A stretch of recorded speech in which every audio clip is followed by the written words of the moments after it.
जय हिंद, जय Bharat student. Welcome to at my channel गणित की चौपाल। Students, we are completed so many identities related to polynomial.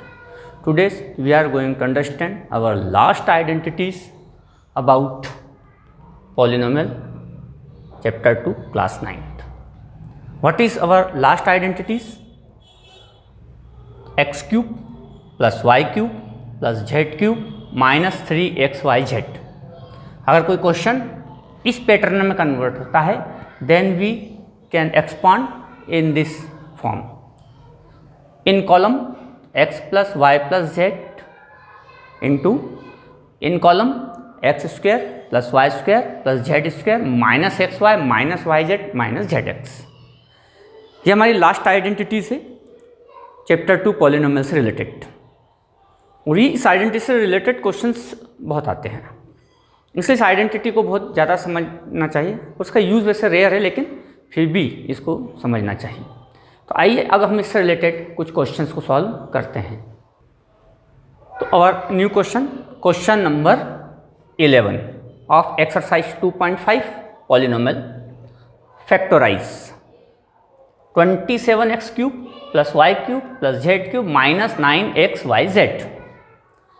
अब हमारी आइडेंटिटीज़ को अगर हम इससे कंपेयर करते हैं तो हमारी जो आइडेंटिटी थी वो थी a cube plus b cube plus c cube minus 3abc। अगर ये क्वेश्चन इस पैटर्न में कन्वर्ट होता है then we can write it in this format a square plus B square plus C square minus ab minus B C minus C A. अब पहले इसको A cube के फॉर्मेट में कन्वर्ट होना चाहिए, तो हमेशा जो वेरिएबल अगर क्यूब के फॉर्म में है तो उसके साथ के कोफिशिएंट भी क्यूब के फॉर्म में होना चाहिए। जो 27 है वो 3 का क्यूब होता है, then we can write it whole cube of 3x, y cube as it is and z cube as it is. 9xyz को मैं लिख सकता हूँ 3 into 3x into y into z. अब आप देखेंगे कि हमारा जो क्वेश्चन है वो कम्प्लीटली इस फॉर्मेट में कन्वर्ट हो चुका है। अगर कम्प्लीटली इस फॉर्मेट में कन्वर्ट होता है तभी हम ऐसा एक्सप्लेन दे सकते हैं, अदरवाइज नहीं। कंपेयर किया आपने तो ए की प्लेस पर यहाँ से भी कर सकते हैं, यहाँ से भी कर सकते हैं। ए की प्लेस पर आपके पास है 3x, बी की प्लेस पर आपके पास y और सी की प्लेस पर आपके पास z। बस ये वैल्यूज ऐसी की ऐसी आप आइडेंटिटी में रख दीजिए, आपका क्वेश्चन सॉल्व हो जाएगा। ए की प्लेस पर हमारा 3x, बी की प्लेस पर y, सी की प्लेस पर z minus 3 into A B C. Same to same A की प्लेस पर 3x, बी की प्लेस पर y एंड सी की प्लेस पर z। Again in column A square means 3x square, हमें ब्रैकेट चेंज कर लेते हैं।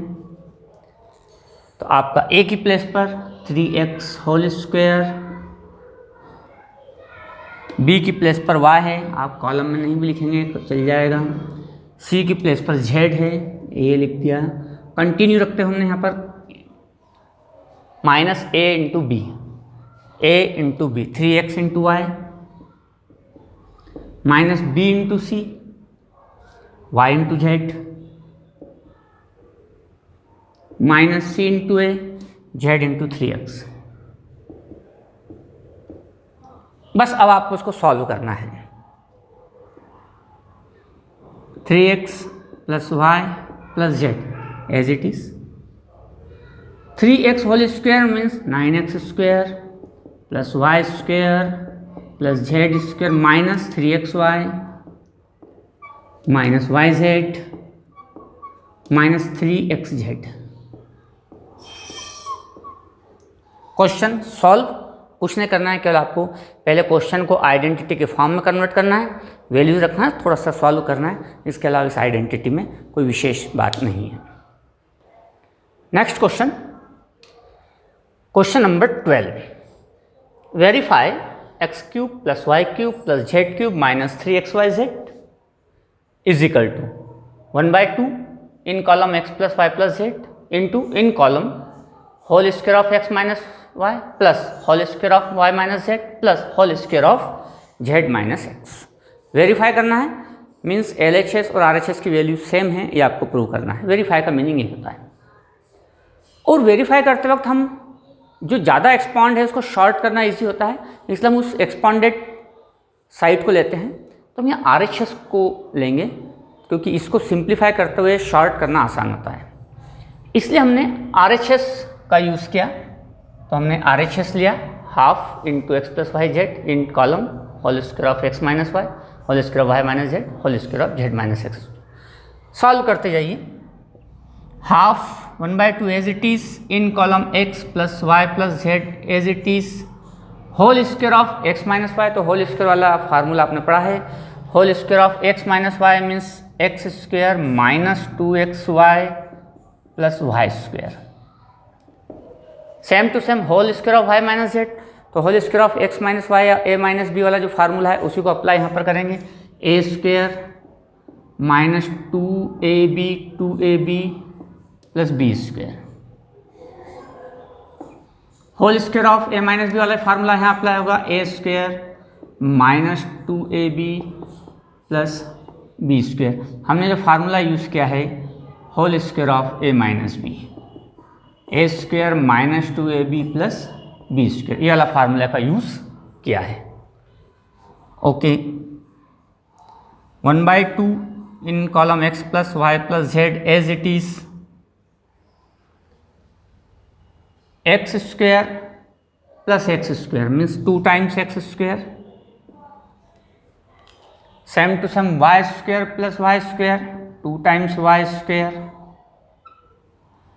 Z square plus Z square 2 times z square and remaining terms 2x minus 2xy minus 2yz and minus 2zx। This is remaining terms.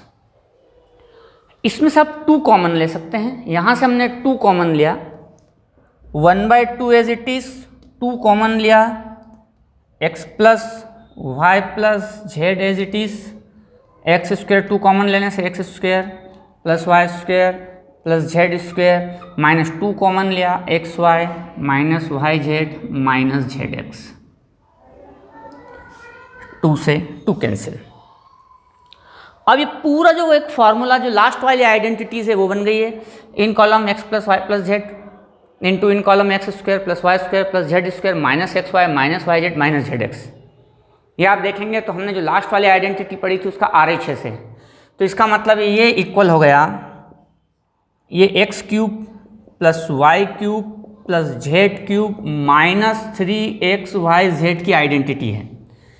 ये इसकी identity है, तो इसके equal में ये लिख सकता हूँ और यही हमारा LHS है। तो हम RHS लेकर के चले थे और LHS आ गया, मतलब वेरीफाई हो गया कि ये इसके इक्वल होती है। तो ये हमने इस तरह से इसको वेरीफाई किया। आप इजीली वेरीफाई कर सकते हैं, बस यहाँ पर थोड़ा सा आप सिंबल और मल्टीप्लिकेशंस का ध्यान रखें, आपसे कहीं माइनस प्लस में कोई मिस्टेक ना हो जाए। Next question, question number 13। What is the question? If ax plus y plus z is equal to 0, this is condition.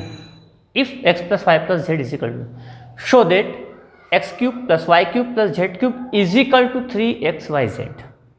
अब ये जो टर्म है वो आती है हमारे लास्ट वाली आइडेंटिटीज में जो हमने आज पढ़ी है। तो आज जो हमने आइडेंटिटीज पढ़ी है उसमें ये टर्म आती है, तो हम उस आइडेंटिटी का यूज करते हैं। तो हमारी जो आइडेंटिटी है वो है x cube plus y cube plus z cube minus 3xyz is equal to in column x plus Y plus z into in column x square plus Y square plus Z square minus x Y minus Y Z minus Z x. ये हमारी last वाली identities है। इस identities को हमने लिखा, लेकिन हमें सिचुएशन दी है since x plus Y plus z is equal to 0, तो हम x plus Y plus z is equal to 0 को यहाँ पर यूज़ करते हैं। तो हमारे पास जो हमारी आइडेंटिटी है वो कन्वर्ट हो जाती है x cube plus y cube plus z cube minus 3xyz and x plus Y plus z is equal to 0, then we can write x plus Y plus z is equal to 0 into x square plus Y square plus Z square minus x Y minus Y Z minus Z x. Okay, students, x cube plus y cube plus z cube minus 3xyz is equal to 0 into something. 0 into something means 0, 0 का इस पूरे में multiply होगा तो वो 0 होगा। अब हम माइनस 3xyz को ट्रांसफ़र कर देते हैं तो हमें मिलता है x cube plus y cube plus z cube is equal to 3xyz। अब ये एक नई आइडेंटिटी बन जाती है इस कंडीशन के लिए, ओनली फॉर दिस सिचुएशन। अगर x plus Y plus z का सम अगर 0 आता है तो आप डायरेक्ट इस आइडेंटिटी को शॉर्ट फॉर्म में यूज़ कर सकते हैं, लेकिन उसके लिए सिचुएशन ये है कि आपको उसकी जो टर्म्स दी हैं उसका सम 0 हो तो आप डायरेक्ट 3xyz मल्टीप्लाई कर सकते हैं। उसके लिए अब आपको पूरी आइडेंटिटी इसकी यूज़ करने की ज़रूरत नहीं होगी। तो अगर ये सिचुएशन बनती है तो आप डायरेक्टली इस आइडेंटिटी का यूज़ कर सकते हैं और इसका यूज़ आपके नेक्स्ट क्वेश्चन में है। Next question, question number 14, without actually calculating the cubes, without actually calculating the cubes find the value of the following. अब आपको इसकी वैल्यू फाइंड करना है। अब यहाँ पर आप क्यूब को डायरेक्ट कैलकुलेट नहीं कर सकते, मीन्स आप -12 into 12 into 12 plus 7 into 7 into 7 plus 5 into 5 into 5 ऐसे नहीं करना है, आपको डायरेक्टली यूज़ नहीं करना है। फिर तो अभी हमने क्या आइडेंटिटी पढ़ी थी कि अगर a plus b plus c is equal to 0 हो then you can use directly a cube plus b cube plus c cube is equal to 3abc और x cube plus y cube plus z cube is equal to 3xyz as you like. तो हम यहाँ पर देखते हैं -12 plus 7 plus 5, तो -12 plus 7 plus 5, तो 5 plus 7 12 -12 means 0। Since a plus b plus c is equal to 0 then a cube plus b cube plus c cube is equal to 3abc। अब यहाँ पर आप कंपेयर कर लें, a जो है a क्यूब के हिसाब से a 12 है, b 7 है एंड c ये है, तो 3a means -12, b means 7 and c means 5। आप इसका मल्टीप्लाई कर लें, -12 इंटू 3 36 माइनस में इंटू 7 5 या 35, 36 एंड 35 का आप मल्टीप्लाई कीजिए, आपका डायरेक्ट आंसर आ जाएगा और क्वेश्चन बहुत शॉर्ट में हो जाता है। तो ये तभी होता है जब इन तीनों टर्म का सम 0 आता हो। सेकंड क्वेश्चन इसका भी सेम है। Next question, question number 15। Question number 15, give possible expression for the length and breadth of each of the following rectangles in which their areas are given. आपको ये एक रेक्टेंगल का एरिया दिया हुआ है, ये फर्स्ट क्वेश्चन है 15 का, इसमें एक और क्वेश्चन है, ये एरिया ऑफ रेक्टेंगल है। आपको क्या बताना है? Length and breadth. Okay, this is area. अब लेंथ एंड ब्रीथ बताना means area is equal to length into breadth. Length into breadth, अगर ये एरिया है तो इसको लेंथ इंटू ब्रीथ मीन्स का फैक्टर करने पर मुझे 2 फैक्टर्स मिलेंगे, जिसमें से किसी एक को लेंथ किसी एक को ब्रीथ मान लेंगे क्योंकि ये एरिया है। और हम जानते हैं कि एरिया ऑफ रेक्टेंगल, ये रेक्टेंगल का एरिया है, area of rectangle is equal to the length into breadth. अब ये अगर एरिया है तो एरिया के 2 फैक्टर होते हैं, एक होता है लेंथ और इंटू ब्रीथ। तो अगर ये भी एरिया है तो इसके 2 फैक्टर्स करने होंगे, तो सीधी सी बात है हम इसका करेंगे फैक्टर्स। अब फैक्टर आप 2 तरह से कर सकते हैं, एक ट्राइनोमियल के यूजिंग आइडेंटिटी या स्प्लिटिंग मिडिल टर्म। अगर वो आइडेंटिटी के फॉर्मेट में कन्वर्ट होता है तो ही आइडेंटिटी यूज़ कर सकते हैं, नहीं तो फिर स्प्लिटिंग मिडिल टर्म पर जाना होगा। ये क्वेश्चन आइडेंटिटी के फॉर्मेट में कन्वर्ट नहीं होता है, इसलिए हम यहाँ पर इसका फैक्टराइजेशन करेंगे मिडिल टर्म का। तो मिडिल टर्म का फैक्टर करने के लिए पहले ही बात हो चुकी है, कि हमें सबसे पहले ए एंड सी का रफ में मल्टीप्लाई कर लेना चाहिए 25 इंटू 12, ये मल्टीप्लाई 25 इंटू 12। अब ये आया 300 के हमें फैक्टर्स निकालने होंगे। और कैसे फैक्टर्स निकालेंगे? पहले हम 1 से डिवाइड, 1 इसका फैक्टर है तो दूसरा फैक्टर 300, 2 इसका फैक्टर है तो 150, 3 इसका फैक्टर है तो 100, 4 इसका फैक्टर है। तो इस तरह से हम पहले फैक्टर्स निकाल लेते हैं। 4 इसका फैक्टर है तो एक फैक्टर 75, 5 60, 6 इसका फैक्टर दूसरा 50 बनेगा। 7, 8, 9 इसके फैक्टर नहीं होते हैं। 10 इसका फैक्टर 30, 15 इसका फैक्टर 20, 20 इसका फैक्टर 15। जब रिपीट हो जाते हैं तो उसके आगे जाने की ज़रूरत नहीं। यहाँ पे देखो नंबर फैक्टर्स रिपीट हो गए, 15, 20, 20, 15। अब स्प्लिट करने के लिए कौन सा नंबर चाहिए? तो आप देखें कि सी के सामने प्लस है, तो प्लस करने पर इन दो फैक्टर में से प्लस करने पर 35 किसका बनता है? तो प्लस करने पर 35 बनता है 15 plus 20। 15 plus 20 means middle term जो स्प्लिट होगी वो 15 प्लस 20 के फॉर्म में होगी। लेकिन बड़ा नंबर हम पहले लिखते हैं, तो यहाँ पर हम लिखेंगे 20a plus 15a plus 12। 15 plus 20 यहाँ से आए, तो इस तरह से प्रोसेस होती है। कुछ स्टूडेंट डायरेक्टली भी कर लेते हैं, इसलिए कोई प्रॉब्लम नहीं। 25a के यहाँ पर 20a प्लस 15, देखो 20 प्लस 15 35 बनता है। ब्रैकेट ओपन किया, 20a माइनस 15a प्लस 12, इसमें से कॉमन लिया, इसमें से कॉमन लिया। कॉमन लेने में अगर किसी को प्रॉब्लम आती है तो इनके फैक्टर करके भी निकालने की एक मेथड मैंने बताई थी। अगर किसी को कॉमन लेने में प्रॉब्लम आती है तो वो थोड़ा सा और रफ वर्क कर लें। अब जैसे कि 25 है और माइनस 20 में से क्या कॉमन आएगा?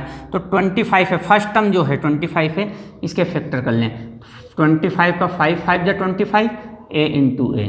देखो फैक्टर्स कर लिए 25, तो 25 का फैक्टर क्या? 5, 5 और a स्क्वायर का a, ऐसे 20 का कर लिया मैंने उसके नीचे।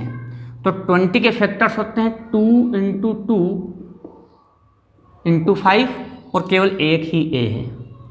अब आप देखेंगे कि एक 5 इसमें, एक 5 इसमें है, तो 5 को ले लिया, और एक a इसमें है, एक a इसमें है, a को कॉमन ले लिया। अब कुछ भी ऐसा नहीं है जो दोनों में हो, तो इसका मतलब है 5a कॉमन आएगा। तो 5a कॉमन, इन दोनों की बात हो रही है। अब बचेगा क्या? तो जो यहाँ बच गया वही बचेगा। जैसे इसमें से 5 और a बच गया तो अंदर यहाँ से 5a बचेगा, माइनस 20a में से क्या बचा? तो 2 2 जा 4 ओनली। तो ये जो बच गया है वो यहाँ जो बचा हुआ है वो यहाँ बचेगा, माइनस। अब 15a प्लस 12 में से अगर आपको समझ में नहीं आ रहा है क्या कॉमन आएगा तो इसको भी कर सकते हैं। 15a, तो 15 के फैक्टर हुए 3 इंटू 5 एंड a, और 12 के फैक्टर हुए 2 2 जा 4, 3 जा 12, इसमें a नहीं है। देखेंगे यहाँ पर दोनों में केवल 3 है, तो इसका मतलब यहाँ 3 कॉमन आएगा, लेकिन माइनस के कारण साइन चेंज होंगे। बचेगा क्या? तो यहाँ पर बचा 5a, तो यहाँ 5a बचेगा, प्लस की जगह माइनस हो जाएगा क्योंकि माइनस है बाहर, और 2 इंटू 2 मीन्स 4 बचेगा। और अगर दोनों में से कोई भी कॉमन नहीं आ रहा है तो फिर वहाँ पे 1 आप मानेंगे, बस ये कॉमन लेने की जनरल प्रोसेस है। 5a minus 4, 5a minus 4 common आ गया, तो बच गया 5a minus 3, area is equal to, area of rectangle is equal to. अब इसमें से किसी एक को लेंथ मान लेंगे, किसी एक को ब्रीथ मान लेंगे, ऐसा कोई कंपलसरी नहीं है। लेंथ इंटू ब्रीथ आ गया है तो एक फैक्टर लेंथ होगा, एक फैक्टर ब्रीथ होगा। सेम टू सेम आप इसका सेकंड क्वेश्चन सॉल्व कर सकते हैं। Next question, question number 16, what are the possible expression for the dimension of the cuboid whose volumes are given below. आपको वॉल्यूम दिया है, इसके dimension means length, breadth and height आपको फाइंड करना। तो वॉल्यूम में 3 फैक्टर्स होते हैं, लेंथ, ब्रीथ एंड हाइट। अब अगर ये आपको वॉल्यूम दिया है तो इसका मतलब है आपको इसके 3 फैक्टर्स करने हैं। तो अगर हम ये अगर वॉल्यूम है तो इसके अगर हम 3 फैक्टर्स करते हैं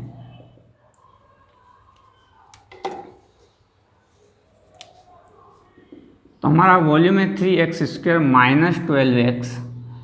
तो यहाँ पर ये केवल 2 टर्म्स में है, इसलिए स्प्लिटिंग मिडिल टर्म वाला तो मामला होगा नहीं, लेकिन इसमें से हम कॉमन ले सकते हैं। 3 एंड x अगर कॉमन लिया तो इसमें से बचेगा x माइनस 4। अब आप देखेंगे यहाँ पर 3 फैक्टर्स हैं, एक तो 1 ये फैक्टर है means 3x and x minus 4। तो अगर ये वॉल्यूम है तो 3 फैक्टर्स आ गए। अब 3 फैक्टर्स में से किसी एक को लेंथ मान लेंगे, किसी को ब्रेथ मान लेंगे और किसी एक को हम हाइट मान लेंगे। तो जब भी अगर आपको वॉल्यूम दिया है तो आपको उसके 3 पॉसिबल फैक्टर्स कर लीजिए, उसमें से एक लेंथ होगी, एक ब्रेथ होगी और एक हाइट होगी। हमारा लास्ट क्वेश्चन इस पूरी एक्सरसाइज का एज वेल एज इस पूरी यूनिट का, और वो लास्ट क्वेश्चन है क्वेश्चन नंबर 16 का सेकंड। इसमें भी आपको वॉल्यूम दिया है और इसके पॉसिबल डायमेंशन फाइंड करना है। अब ये 3 टर्म्स में है, तो पहले आपको ये देख लेना है कि इसमें से कुछ कॉमन आ रहा है क्या। तो हमने इसमें देखा कि यहाँ से 4 कॉमन आ सकता है, के इसमें भी है, के इसमें भी है, के इसमें भी है, हम के कॉमन ले लेंगे तो अंदर बच जाएगा 3y² प्लस 2y माइनस 5। अब ये 2 फैक्टर हुए, हमें 3 फैक्टर करना है, तो इसके तो और फैक्टर पॉसिबल नहीं पर इसके 2 फैक्टर पॉसिबल है। क्यों? क्योंकि ये आपका क्वाड्रेटिक पॉलिनोमियल है और 3 टर्म्स में है, तो स्प्लिटिंग मिडिल टर्म से आपको फिर 2 फैक्टर मिलेंगे।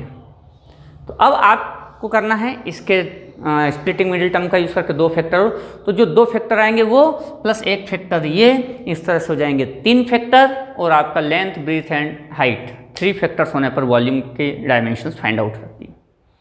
फ्रेंड्स, यहाँ पर आपकी ये चैप्टर 2 पूरा फिनिश होता है।